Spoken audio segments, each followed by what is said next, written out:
अपनी हार को कभी भी मत दर्शाएं।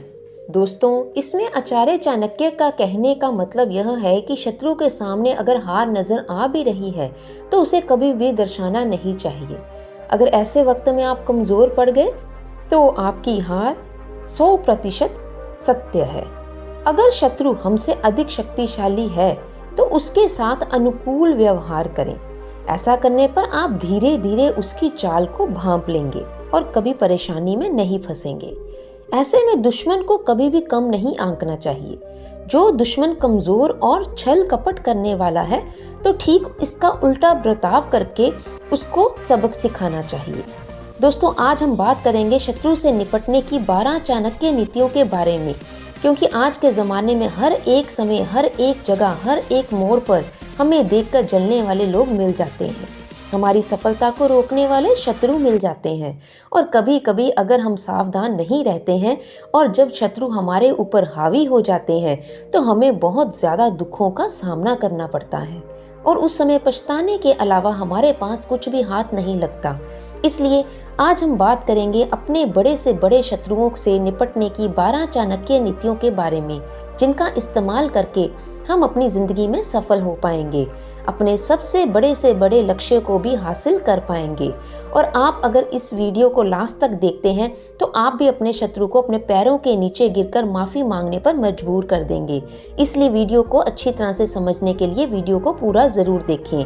तो चलिए शुरू करते हैं। नंबर 1, आचार्य चाणक्य कहते हैं, जब दुश्मन आपसे ज़्यादा ताकतवर हो तो बिना तैयारी के उसके सामने जाना मूर्खता है। कमज़ोर अवस्था में शत्रु से दो दो हाथ करने से आपकी हार तय है। इसलिए अगर शत्रु शक्तिशाली हो तो शांत रहकर उसकी कमज़ोरी का पता लगाएं और सही समय का इंतज़ार करें। नंबर 2, धैर्य रखें। दुश्मन को मात देने के लिए हर समय ठंडे दिमाग से विचार करें और फिर निर्णय लें। ऐसे समय में धैर्य और आत्मविश्वास का होना बहुत ज़रूरी है। हड़बड़ी में आकर ऐसा कुछ ना करें जिससे आपको हानि उठानी पड़ सकती है। नंबर 3, चाणक्य कहते हैं, हमेशा चेहरे पर मुस्कान रखें। आपकी मुस्कान वह ताकत है जो बड़े से बड़े दुश्मन को भी मात दे सकती है। चाणक्य के अनुसार यदि कोई आपको पीड़ा देने की कोशिश भी कर रहा है तो डरने की बजाय खुश रहने की पूरी कोशिश करें। दोस्तों, यह कठिन जरूर होता है लेकिन यही उस पर सीधा वार करेगा। तकलीफों के बाद आपके चेहरे पर मुस्कान देखकर वह अपने आप ईर्ष्या से जलने लगेगा। आपकी हंसी देखकर वो कभी भी हंस नहीं पाएगा। बस यही मुस्कान आपको जीत का सेहरा पहना सकती है। और दोस्त, मेरी तरफ से भी आपको विनती है कि आप हमेशा मुस्कुराते रहें, खुश रहें और सबको खुश रखें। नंबर 4, इसमें चाणक्य कहते हैं, मनुष्य को अपनी वाणी पर खास ध्यान रखना चाहिए। आपके शत्रु इसका सबसे अधिक लाभ उठाने का प्रयास करेंगे। अगर आपकी वाणी खराब होती है तो आपके संबंध बिगड़ सकते हैं। वाणी खराब होने से आपके अच्छे दोस्त और रिश्तेदार आपसे दूर होने लगते हैं और जो लोग कड़वा और तीखा बोलते हैं, लोग उनसे दूरी बनाकर रहना ही पसंद करते हैं। इसलिए हमेशा किसी से भी बात करते हुए आपको अपनी मधुर वाणी, अपनी मधुर बोल का इस्तेमाल करना चाहिए और विनम्रता से लोगों से मिलना चाहिए। नंबर 5, आचार्य चाणक्य कहते हैं, व्यक्ति अपने परिवार के अलावा अपने दोस्तों और कार्यस्थल पर मौजूद लोगों के साथ सबसे अधिक समय बिताता है। इसलिए हर व्यक्ति को अपनी संगत का विशेष ध्यान रखना चाहिए। जो लोग अपने आसपास अच्छे और योग्य लोग रखते हैं या उनकी संगत में रहते हैं, उन्हें नुकसान पहुंचाने से पहले शत्रु कई बार विचार करता है। वहीं अगर किसी की संगत बुरे लोगों के साथ होती है तो शत्रु इसका भरपूर लाभ उठाने की कोशिश करता है और मौका पाते ही हमला करने से भी नहीं चूकता है। इसलिए आप किन लोगों के साथ उठ बैठ रहे हैं, इसके बारे में आपको खास ख्याल रखना चाहिए। नंबर 6, चाणक्य नीति के अनुसार हर व्यक्ति को बुरी आदतें जैसे नशे की लत से दूर रहना चाहिए।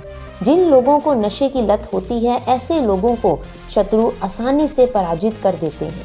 नशे में व्यक्ति अपने बुद्धि विवेक का सही से इस्तेमाल नहीं कर पाता है और ऐसे में वह गलती कर बैठता है जिसका लाभ आपका शत्रु उठा सकता है। दोस्तों, इसलिए आपके पास में जितनी सारी बुरी आदतें हैं उनको छोड़ दें, नहीं तो आपको इसके चलते एक दिन पराजित होना पड़ेगा। नंबर 7, आचार्य चाणक्य कहते हैं शत्रु को कभी भी कम नहीं आंकना चाहिए। यदि दुश्मन की ताकत का सही आंकलन आपकी जीत को निश्चित कर देता है, इससे आपकी जीत भी सुनिश्चित हो जाती है। शत्रु को यदि कम समझोगे तो वह आपकी हर कमजोरी पर वार करने की कोशिश करेगा। इसके अलावा समझदार व्यक्ति अपनी महत्वपूर्ण योजनाओं को सभी के साथ कभी भी साझा नहीं करते। जब योजना पूर्ण हो जाए तभी उसे बताते हैं। यदि आप पहले ही सब बता देंगे तो शत्रु इसका भरपूर फायदा उठा सकता है। इसलिए अपनी सीक्रेट्स किसी के साथ भी शेयर ना करें।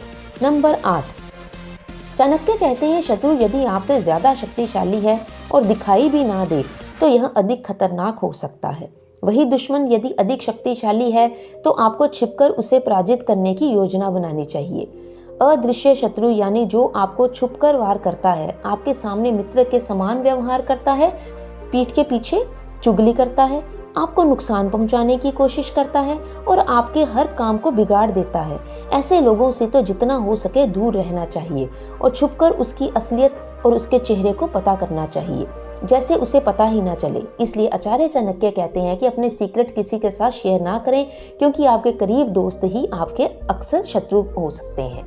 नंबर 9, चाणक्य नीति के अनुसार मनुष्य के अंदर यदि अहम की भावना आ जाती है तो इसका अर्थ है कि वह व्यक्ति अपने से ऊपर किसी को नहीं समझता। अहम या अहम शत्रुओं की संख्या में वृद्धि करता है। इसलिए जितना हो सके अपने अंदर कभी भी अहंकार की भावना ना आने दें, क्योंकि रावण भी अहंकारी था और सबसे शक्तिशाली था। उसी अहंकार की वजह से वह मारा गया। ये तो आपने सुना ही होगा। इसलिए व्यक्ति को कभी भी अहंकार नहीं करना चाहिए। यह एक ऐसी चीज है जो व्यक्ति का बिल्कुल नाश कर देती है। नंबर 10, आचार्य चाणक्य के अनुसार यदि कोई आपका अपमान करे तो अपना गुस्सा जाहिर ना होने दे, बल्कि मौन धारण कर लें। जो व्यक्ति मौन रहकर रणनीति बनाता है उसके बारे में जान पाना किसी के लिए भी असंभव होता है, और आचार्य चाणक्य ने भी इसी नीति को अपनाया था। वह नंद महाराज द्वारा अपमानित होने पर भी मौन ही रहे थे और उन्होंने नंद को बेदखल करने की चुपचाप तरीके से रणनीति तैयार की और आखिरकार साधारण से बालक चंद्रगुप्त को सम्राट बना दिया गया। इसलिए चाणक्य कहते हैं गुस्सा यमराज के समान होता है। गुस्से में व्यक्ति सोचने समझने की शक्ति को खो देता है।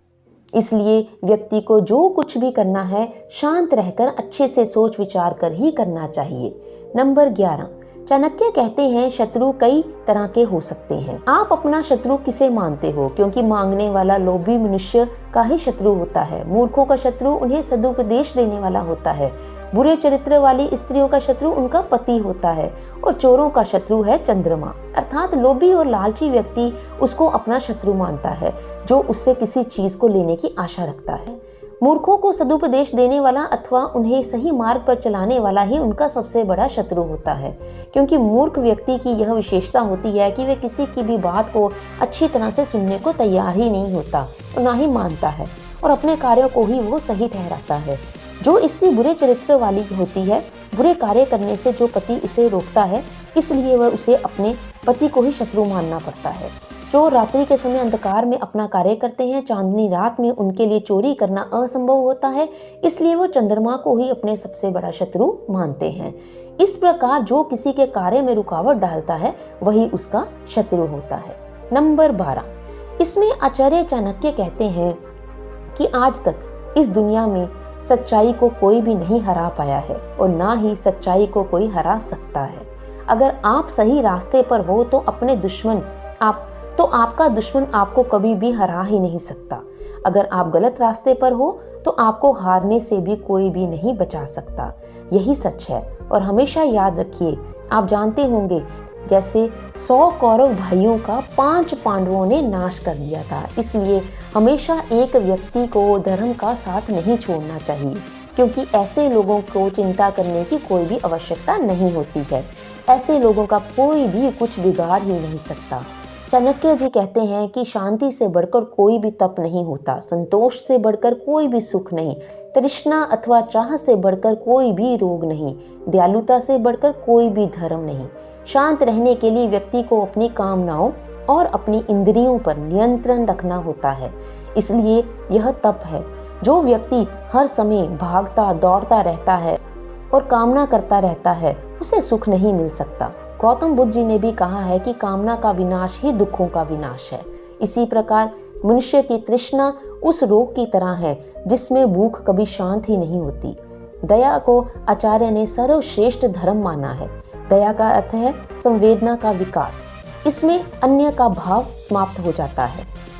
दोस्त, अपना कीमती समय देने के लिए आज आपका बहुत बहुत धन्यवाद।